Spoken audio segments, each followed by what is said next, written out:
کچھ بھی نہ تھا۔ جب عذاب آیا شکار کرنے والے اور جو خاموشی اختیار کرنے والے تھے دونوں پر عذاب آیا۔ بچ وہی گئے تو امر بالمعروف اور نہی عن المنکر، حتیٰ کہ مفسرین نے لکھا ہے کہ 15,000 آدمی کونوا قردۃ خاسئین ذلیل بندر رہے۔ ابلاغ دین میں نے عرض کیا ہے کہ ازہر کرتی نبی کریم صلی اللہ علیہ وسلم نے اس کی مثال دی۔ آپ نے فرمایا کشتی ہے، یہ پیارے نبی صلی اللہ علیہ وسلم کی دی ہوئی مثال ہے۔ آپ نے فرمایا کشتی ہے، اس کی دو منزلیں ہیں، دونوں منزلوں پر سواریاں سوار ہیں۔ پہلی منزل والوں کو جس وقت پانی کی ضرورت آتی ہے تو وہ دوسری منزل پر جاتے ہیں، وہاں سے ڈول ڈال کر برتن کے ذریعے پانی لے لیتے ہیں۔ دوسری منزل والے لوگ کہتے ہیں پہلے جگہ بن گئے کشتی میں، پھر ڈوبا جاتے ہو، ہم پر پانی بھی ڈالتے ہو، ہمارے کپڑے بھی گیلے کرتے ہو، ڈانٹ لے گئے۔ پہلی منزل والے سوچتے گئے کہ پانی تو ہمارے قریب ہے، خام ہم اوپر جاتے ہیں، باتیں بھی سنتے ہیں، کیوں نہ ایسا کریں کہ ہم کشتی کو تھوڑا سا سوراخ کر لیں، ایک تختہ اس کا نکال دیں، یہاں سے پانی بالکل قریب ہے، پانی کو ایسا آ جائے گا۔ نبی کریم صلی اللہ علیہ وسلم فرماتے ہیں اسکار کے اندر حدیث کو آپ فرماتے ہیں کہ اولو نے کوئی چیز اٹھائی، تختے کو توڑنا شروع کیا، اوپر والوں تک آواز پہنچی خیریت ہے، نیچے آئے دیکھا تختہ توڑ رہے تھے۔ کیوں توڑ رہے ہیں؟ تمہارے یہاں آتے ہیں، تم باتیں کرتے ہو، اعتراضات کرتے ہو، پانی ہمارے قریب ہے، قریب سے پانی نکال رہے ہیں۔ نبی کریم صلی اللہ علیہ وسلم فرماتے ہیں اگر اوپر والے منکر کرتے ہیں، یہ برائی تھی، اس سے وہ روک کر ان کا ہاتھ پکڑتے ہیں، رک جاؤ، مہربانی کرو، جب بھی تم آؤ گے تمہارے لیے راستہ کھلا ہوگا، ہم کبھی تمہیں نہیں ڈالتے ہیں۔ پیارے نبی فرماتے ہیں نجو نجو جمیعا، سارے کے سارے نجات پا جائیں۔ اور اگر اوپر والے کہیں ٹھیک ہے بھی ان کا اپنا گھر ہے، لگے گئے تو لگا رہے ہیں، جو ان کو کہتے ہیں کہ چودھری تھا، وہ کہتا تھا جو جہاں لگا ہے اس سے جگہ ہے۔ ایک رات محلے بستی کے لوگ لیٹ سے گھر آ رہے تھے، دیکھا چور چودھری کے گھر کو نقب لگا رہے ہیں۔ اچھا اسی چودھری کا گھر پر تو کہتا ہے جو جہاں لگا ہے لگا رہے، ٹھیک ہے لگا رہے۔ صبح کو چور چوری کرنے چلے گئے، صبح کو بستی والوں کو محلے والوں کو چودھری نے اکٹھا کیا، میری چوری ہو گئی۔ وہ چند آدمیوں نے کہا نے دیکھا تھا، مگر تیرا قول یاد آیا کہ جو جہاں لگا ہے اسے لگا رہے ہیں۔ وہ لگے تھے، نقب لگا رہے تھے، چوری کر رہے تھے، آپ کے قول کی وجہ سے ہم نے ان کو منع نہیں کیا۔ تو اس طرح خوشحال ہوتا ہے، اصلاح کرنی چاہیے۔ موسیو صداق کی حدیث جو کہ مشہور ترین ہے، بخاری شریف میں بھی ہے، جس صحابی خندق بن رافع کو نبی صلی اللہ علیہ وسلم نے فرمایا تھا کہ نبی صلی اللہ علیہ وسلم نے نماز نہیں پڑھی، جہاں لگا تھا مسجد نبی میں پڑھ رہا تھا، صحابی رسول اللہ لگا رہنے دیتے، اگر آپ نے فرمایا ہے اصلاح کرا کریں، اطمینان سکون کے ساتھ کرا سکتا۔ اور اگر وہ کشتی والے انہیں منع نہ کریں، جہاں لگے ہیں وہ لگے رہے ہیں، آئے گا سارے کے سارے برباد ہو جائیں۔ یہ نبی کریم صلی اللہ علیہ وسلم کی بھی مثال ہے، اس کا معنی ہے امر بالمعروف اور نہی عن المنکر ہم سب کی ذمہ داری ہے، مگر اس بارے میں ہم سست ہیں، حیث القوم سست ہیں، ہم بھی صرف اور صرف رسمت کیوں بڑھا دیتے ہیں، آپ سن لیتے ہیں، بس اس کے بعد آیات میں ہاتھ رکھ کے ہم بھی بیٹھے۔ پیارے بھائیوں، معاف کرنے کا مطلب تعیین حیات کی ذمہ داری اور ہم سب کی ذمہ داری، اس میں ہم کوتاہی کرتے رہے ہیں۔ باتیں تو میری ٹوٹی ہے، مگر اس میں ایک دعوت ضرور ہے۔ روافض جو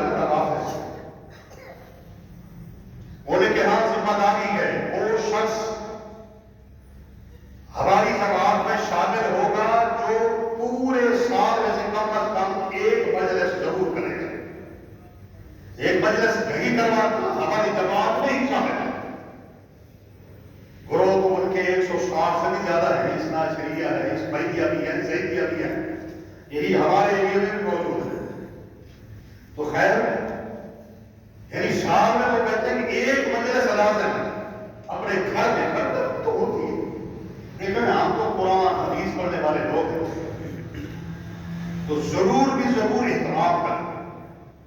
آپ سب کے تعلق دار اور بھی ہو نہ ہو یہ فقیر تو ضرور ہے، کوئی ٹیکس لگی کوئی فیس لگی، جب جہاں بلائیں گے دعا بھی کریں گے، نصیحت بھی کریں گے، بات بھی کریں گے۔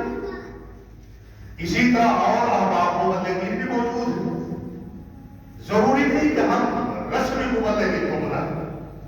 تو پیارے بھائی کم از کم سال کے اندر یہ زندہ ہونے کی دلیل ہے، ورنہ جماعتیں مردہ ہو جاتی ہیں جو ابلاغ دین کا اہتمام نہ کرتے ہوں۔ ابلاغ دین کا اہتمام ضرور کریں، ہر بھائی کریں، اپنے چند ساتھیوں کو بلا دیں، اپنے سیدھے ساتھ کسی بھائی کو بلا کر تھوڑی دیر کے لیے درس کا دعوت بھی مختصر ہو جائے گی حسب توفیق۔ ضروری نہیں کہ لمبی چوڑی دے کے پکائیں اور لمبا چوڑا جلوس ہو۔ تو عرض کر رہا ہوں کہ فرائض میں سے فریضہ ہے جس میں ہماری سستی، اور اگر جزوی طور پر نہیں کر سکتے تو چند احباب کرنا ضرور چاہیے۔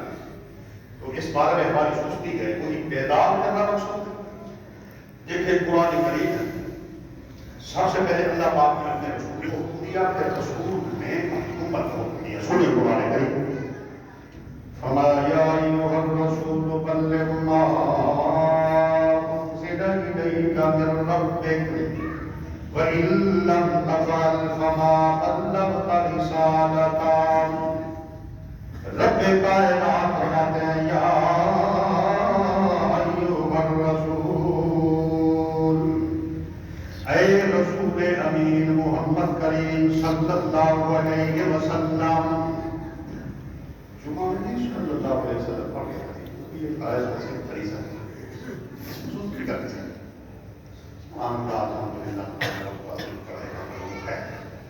وہ نفلی چیزیں صلی اللہ علیہ وسلم مختصر درود جو کہ ہے بھی منقول ثابت معصور، اس کو ضرور پڑھنا چاہیے، اس میں سستی نہیں کرنا چاہیے، کیونکہ ایک دفعہ پڑھنے سے 10 رحمت کی اللہ کی رحمت، ایک رحمت سے ہم سب کو پڑھنا چاہیے۔ اللہ پاک فرماتے ہیں یا ایھا الرسول بلغ ما انزل الیک من ربک، جو کچھ میں اللہ پاک نے تیری طرف نازل کیا گئے، بلغ امر پسندہ گئے، بلغ تبلیغ کر، تبلیغ کر۔ رسول کریم صلی اللہ علیہ وسلم نے اللہ پاک کے حکم کی تعمیل کی حد کر دی، اس لیے تو اللہ پاک نے اپنے نبی کی صفت بتائی، فرمایا وَدَاعِيًا إِلَى اللَّهِ،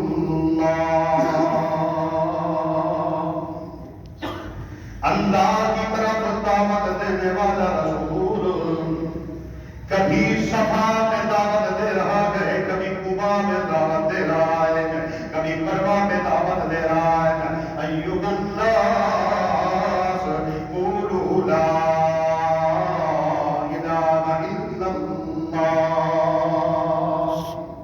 اے لوگوں لا الہ الا اللہ کہہ دو۔ پیارے نبی صلی اللہ علیہ وسلم دور جاہلیت کی منڈیوں میں چلے جاتے تھے، مکی زندگی میں تین بڑی مشہور منڈیاں تھیں، ایک عکاظ کی منڈی، ایک ذوالمجاز، ایک مجنہ۔ عرب میں یہ تین زوردار منڈیاں ہوتی تھیں، دور دراز سے مختلف ممالک سے لوگ آتے تھے۔ امام کائنات محمد کریم صلی اللہ علیہ وسلم انہیں منڈیوں میں پہنچ جاتے تھے۔ مکی زندگی کے پیارے نبی صلی اللہ علیہ وسلم کی جہاں مجمع دیکھتے اللہ پاک کے حکم کی تعمیل کرتے، بلغ ما انزل الیک، آپ ادھر تبلیغ کر رہے ہوتے، کسی طرف سے کوئی پتھر مارتا، کوئی بٹی پھینکتا تھا، مگر آپ کی تبلیغ میں کسی قسم کی کمی واقع نہیں ہوتی تھی۔ آج تو پھول بھی گرائے جاتے ہیں مگر پھر بھی تبلیغ کا حق ادا نہیں فرماتے ہیں ایھا النبی انا ارسلناک شاہدا ومبشرا ونذیرا وداعیا الی اللہ. پیارے نبی دعوت بھی اس طرز پہ دے رہے ہیں ادعو الی سبیل ربک بالحکمت والموعظۃ الحسنہ وجادلہم بالتی ہی احسن. اچھے طریقے کے ساتھ دعوت دے رہے ہیں. ادعو الی سبیل ربک بالحکمہ. پیارے نبی صلی اللہ علیہ وسلم تو روحانی حکیم تھے, حکمت عطا کیے گئے تھے, حکمت کے ساتھ دعوت دے رکھے گئے. بلے عرض کیا گئے کسی وقت تو آپ صفا کی پہاڑی پر, کسی وقت تو آپ قبا کے علاقے میں دعوت دے رکھے گئے. قبا کا علاقہ ہے, دعوت تو دیکھیے پیارے نبی کی. آپ فرما رہے ہیں ایھا الناس افشوا السلام اقربوا الطعام وصلوا الارحام صلوا باللیل والناس نیام تدخلوا الجنۃ بسلام. یہ پیارے نبی صلی اللہ علیہ وسلم کا خطاب ہے. لوگوں کے خطابات تو بہت سنے, ذرا پیارے نبی کے خطبے پر دین توجہ فرمائے. ایھا الناس قبا کے مقام پہ موجود ہیں. قبا آپ جانتے ہیں قبا کا علاقہ مدینہ میں, اب تو مدینہ ہے قبا. پہلے مسجد نبی سے 3 میل دور ہوتا تھا, اب وہ مدینہ ہو گیا. اور مسجد قبا جس کے مین گیٹ پر حدیث لکھی ہوئی ہے ابن ماجہ کے حوالے سے کہ جو شخص قبا میں 2 رکعت نماز پڑھے گا اسے عمرے کا ثواب ہوگا. عمرے کا ابن ماجہ کے حوالے سے. سستی نیکیاں ہیں کئی, مگر ہم کر کے لیے تیار ہیں. دیکھیں ایک حدیث ہے من تطہر من بیتہ, جو شخص اپنے گھر سے وضو کرے ثم جاء الی المسجد,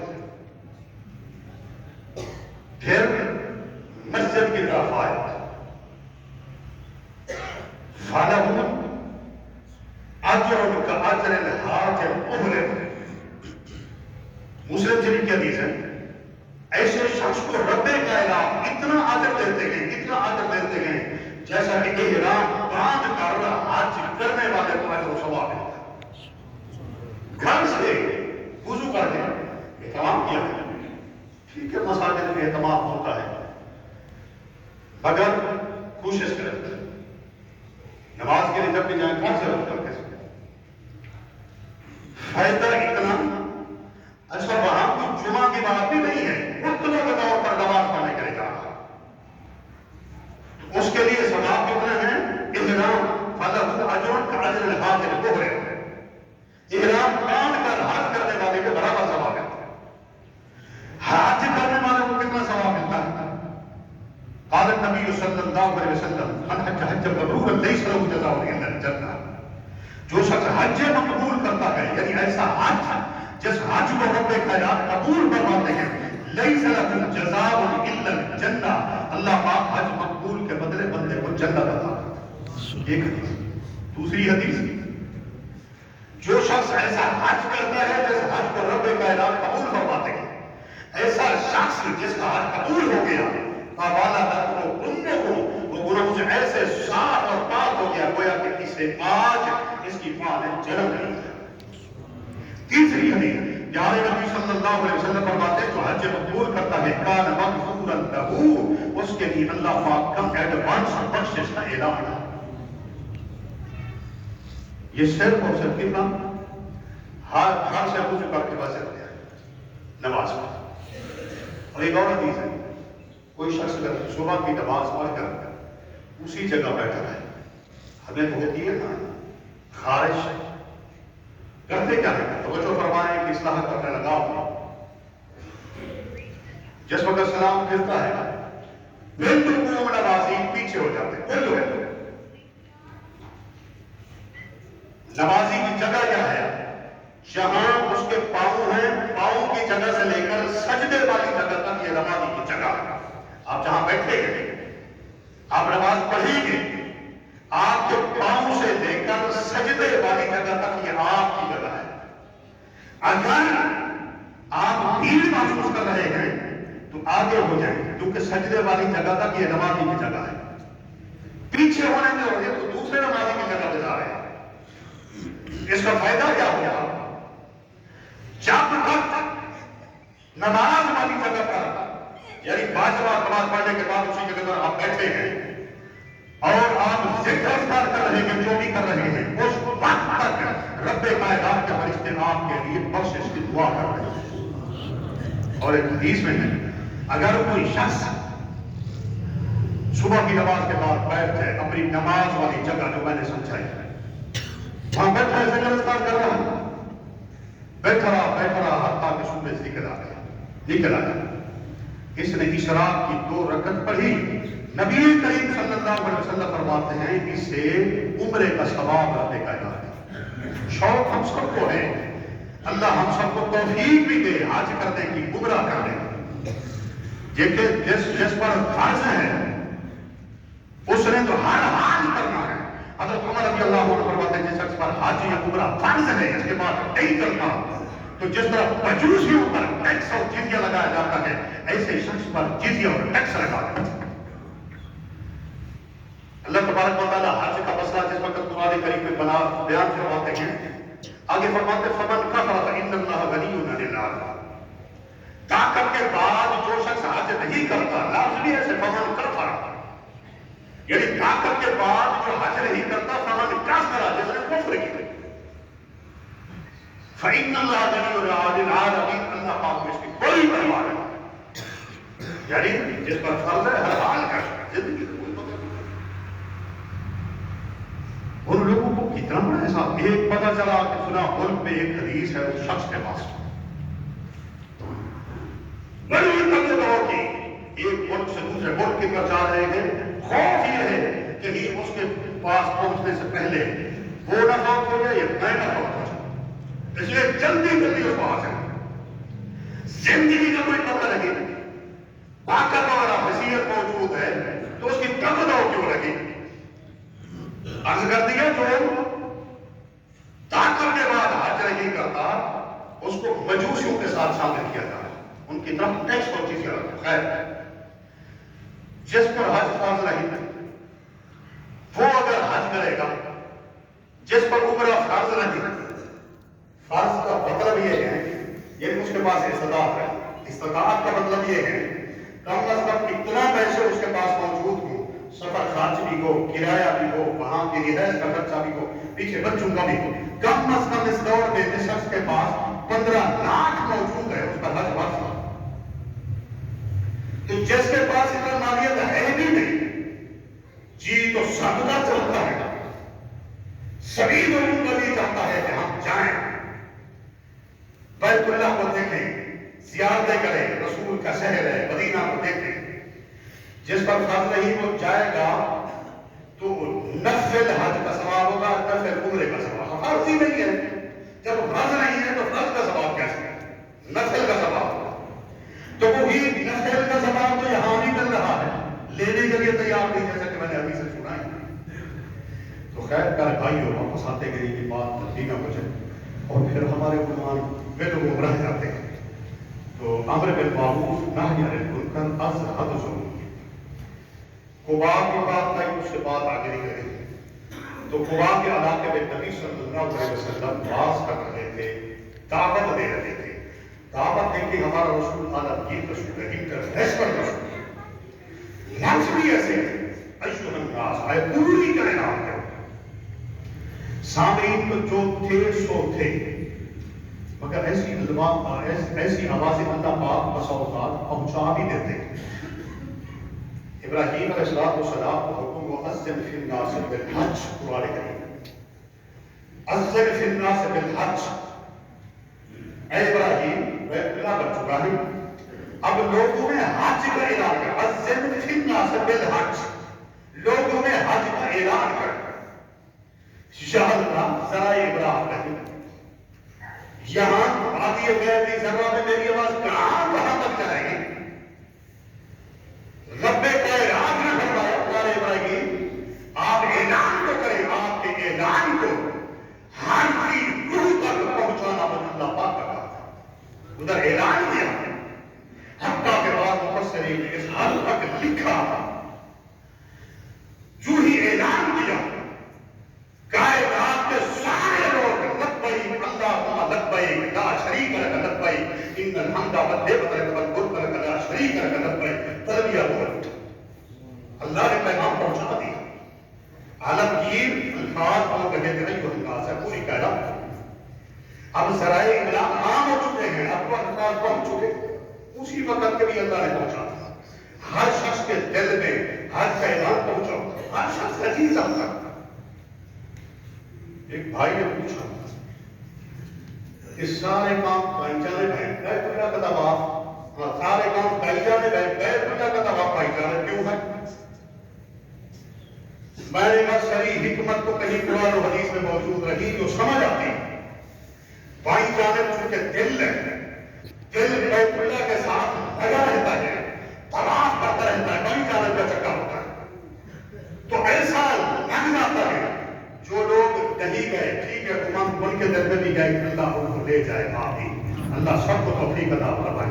مگر جو لوگ چکر لگا کے آتے ہیں بانی جانب والا دل بیت اللہ کے ساتھ ایسے چمٹا ہوا ہوتا ہے، وہ چاہتے ہیں کہ اللہ پاک ہمیں پر لگا دے ہم بیت اللہ پہنچ جائیں۔ ان کی لگن وہ دوسرے لوگوں کی نسبت زیادہ ہوتی ہے، دل کا روحانی تعلق بیت اللہ کے ساتھ ہو جاتا ہے۔ واپس آئیے کہ نبی کریم صلی اللہ علیہ وسلم تبلیغ فرما رہے ہیں۔ تبلیغ از حد ضروری ہے، فرائض میں سے ایک فریضہ ہے، تو اس کا دلائل تو کئی ہے۔ میں نے ایک دعوت دینی تھی، دعوت یہ ہے کہ جلسے کی دعوت دے رہا ہوں، شاید کہ زندگی میں یہاں تو پہلی دفعہ دے رہا ہوں۔ جلسہ میں خود کروا رہا ہوں، جلسہ باہر آپ اعلان پڑھیں گے، مظفر گڑھ کے علاقے میں ہے ایک دیہات محمد غریب بزرگ والا جو میرا آبائی کا، میری وہاں ابتدائی تعلیم ہے، میں بھی وہاں پڑھتا رہا، پروفیسر بھٹی بھی پڑھتے رہے، اسی طرح باقی کئی علماء، یعنی ابتدائی مدرسہ ابھی الحمدللہ وہاں مدرسہ ہے، تو برات کا بھی ہے، برین کا بھی ہے، بہت سارے دیہاتی جیسے ہوتے ہیں۔ اللہ پاک حافظ صاحب کچھ خیر دے، 2 منزل مسجد بھی بنا دی، 1 ایکڑ میں ہماری عید گاہ بھی ہے، تو ہم نے وہاں ایک جلسہ رکھا ہے۔ دل کی آواز تھی کہ آپ کو بھی دعوت دیں۔ یہ بھی ضروری تو رہی کہ ہم نے تو پوری زندگی لگا دی۔ 1992 سے میں یہاں کا خطیب ہوں، 1992 سے الحمدللہ، اللہ قبول فرمائے۔ تو ہم نے تو 30 سال لگا دیے، آپ ایک دن بھی نہ دیں ہمیں، ہمارا تعلق ہوا ہے آپ کے ساتھ، تو دلی طور پہ دعوت دے رہا ہوں۔ آپ احباب کو باہر آپ جلسے کا اشتہار پڑھیں گے، دور دراز سے علماء تشریف لا رہے ہیں، 7-5 روز منگل سبھی احباب بلا انتہا آپ ضرور تشریف لائیں، تو انشاءاللہ دن کو بھی ہوگا، انشاءاللہ جلسہ ختم ہوگا، جو بھی آپ احباب کے پاس ٹائم مل سکے سبھی لوگوں کو تہہ دل سے دعوت دے رہا ہوں۔ وہ میرا چونکہ ابتدائی تعلیم والا مدرسہ، اس کا بہت انتظام بھی میرے ذمہ ہے، اہتمام بھی میرے ذمہ ہے، یہاں سے اہتمام اس کا تھوڑا زیادہ کرتا رہتا ہوں بس میں توفیق۔ اور اگر کوئی بھائی اس جلسے کے لیے تعاون بھی کرنا چاہے تو تعاون بھی کر سکتا ہے، اس کو نہیں دے سکتے، نہ ہی ہمیں اس طرح اپنے لیے کوئی طور طریقہ ہے۔ خیر، تو بہرحال پہلی بات وہی ہے کہ آپ کے لیے دعوت ہے، امر بالمعروف نہی عن المنکر کے لیے علماء وہاں تشریف لائیں گے، آپ بھی ضرور تشریف لائیں، اور آپ کی ذمہ داری یہ بھی ہے کہ آپ جتنا آپ کے بس میں چلے بس چلے، آپ کسی اپنے دوست عالم کو بلا کر اپنے ہاں بھی کبھی درس کروا دیا کریں، اپنی بیٹھ کے بعد صرف چائے کا انتظام کرو، کسی بھائی کو بلا کر قرب و جوار کے ساتھیوں کو دعوت دے دیا کریں۔ دیکھیں قرآن کریم ہے، حضرت یعقوب علیہ السلام کا آخری وقت ہے، ذمہ داری کو سمجھے، جتنا بزرگ احباب ذمہ دار، تقریباً سبھی ذمہ دار ہیں، بیٹھے گئے ذمہ داری سے دستبردار ہوتے جا رہے ہیں۔ کبھی پورے اہل خانہ کو اکٹھا کر کے ہم نے سمجھانے کی کوشش نہیں کی، اللہ کا نبی ہے یعقوب علیہ السلام، آخری ٹائم ہے ان کا. قرآن کریم کی آیت پڑھوں گا، مختصر ترجمہ کروں گا کیونکہ ٹائم ختم ہے. وَمَا أَمْ كُنْتُمْ شُهَدَاءَ إِذْ حَضَرَ يَعْقُوبَ الْمَوْتُ إِذْ قَالَ لِبَنِيهِ مَا تَعْبُدُونَ مِن بَعْدِي قَالُوا نَعْبُدُ إِلَٰهَكَ وَإِلَٰهَ آبَائِكَ إِبْرَاهِيمَ وَإِسْمَاعِيلَ وَإِسْحَاقَ إِلَٰهًا وَاحِدًا أَمْ كُنْتُمْ شُهَدَاءَ. رب کائنات فرماتے لوگو تم حاضر تو بے شک نہیں تھے مگر حقیقت واقعہ یہ ہے اذ حضر یعقوب الموت، جس وقت کہ یعقوب علیہ السلام پر موت کے سمان تاریخ ہوئے، پورے کے پورے اہل خانہ کو اکٹھا کیا اور اپنے بیٹوں سے مخاطب ہوئے. اذ قال لبنیہ ما تعبدون من بعدی، میرے بیٹے آخر میں میرا کلیجہ ٹھنڈا کر دیجئے، میرے مرنے کے بعد مجھ پہ موت آ جانے کے بعد ما تعبدون، تم عبادت کس کی کرو گے؟ دیکھیں آخری دم تک کوئی ہمارا بچہ اتار چڑھاؤ ذہنیت مختلف ہوتی ہے، ہم دس بردار ہو جاتے آپ پڑھ کر ٹھیک ہے جہاں چاہے سوچ، وہ جہنم میں چلا گیا ہمارا بچہ. ذمہ داری ہے، موت تک ذمہ داری ہے ہر مسئول آدمی کی. اور قرآن نبی کریم صلی اللہ علیہ وسلم ہمارے رسول اللہ تم میں سے ہر شخص ذمہ دار ہے اور اس کی ذمہ داری کے بارے میں کل قیامت کے دن پوچھا جائے. اپنی ذمہ داری آخری دم تک خاص طور پر دعوت اللہ، اللہ نے حکم لگایا بندے کا رسول آپ تبلیغ کریں، رسول تبلیغ کرتے رہے حتیٰ کہ رسول کریم صلی اللہ علیہ وسلم حجۃ الوداع کے موقع پر آپ کو احساس ہوا کہ میں نے پوری تبلیغ کی ہے کہ نہیں. پیارے نبی صلی اللہ علیہ وسلم نے فرمایا ایھا الناس ھل بلغتم، اے لوگوں کیا بتاؤ میں نے تبلیغ کا حق ادا کیا ہے یا نہیں کیا؟ سبھی لوگ 1,48,000 کا مجمع سامنے تھا، سبھی کے سبھی لوگ کہنے لگے اللہ کے نبی انک قد بلغت واتیت ونصحت یا رسول اللہ. پیارے نبی آپ نے تبلیغ کا حق ادا کر دیا ہے، کھڑے کو کھوٹے سے جدا کر دیا ہے، ایسی شریعت کا پیغام پہنچایا گیا ہے لیلھا کنہارھا گا، جس میں رات نام کی کوئی چیز نہیں، ہر چیز آیا وہ واضح کر کے رکھ دی گئے. جس وقت صحابہ نے جواب دیا پیارے نبی صلی اللہ علیہ وسلم کی انگلی آسمان کی طرف اٹھ گئی، اللہم اشہد اللہم اشہد اللہم اشہد، اے اللہ گواہ ہو جا، اے اللہ گواہ ہو جا میں نے تبلیغ دین کا حق ادا کر دیا. کہ امت کو مخاطب ہو کے فرمایا ایھا الناس بلغوا عنی ولو آیا، اے میری امت کے لوگوں کسی شخص پر ایک آیت بھی کیوں نہ پہنچی ہو اس کی ذمہ داری گئے آگے لوگوں تک پہنچائے سمجھائے. یہ نبی کی ذمہ داری ہے، سبھی کی ذمہ داری ہے. جب تک ایک آیت نہیں پہنچی ہے وہ آگے پہنچائے. عبداللہ بن عباس رضی اللہ عنہ بات فرماتے ہیں شام کا جو کتابیں ہیں جتنا بھی شام کا ان سب کا خلاصہ قرآن کریم، پورے قرآن کا خلاصہ سورۃ فاتحہ سے، سورۃ فاتحہ کا خلاصہ ایاک نعبد و ایاک نستعین میں، پورے کے پورے یعنی ساری کی ساری کتابوں کا خلاصہ اس میں. مگر اس کا معنی کیا ہے؟ جو زیادہ تر پڑھتے رہتے ہیں ان کو پتہ ہی نہیں ہے اس کا معنی کیا ہے. اس کا معنی مثال کے ساتھ بیان کروں گا، مثال تو ہے تاکہ بات سمجھ آ سکے. ایک شخص نے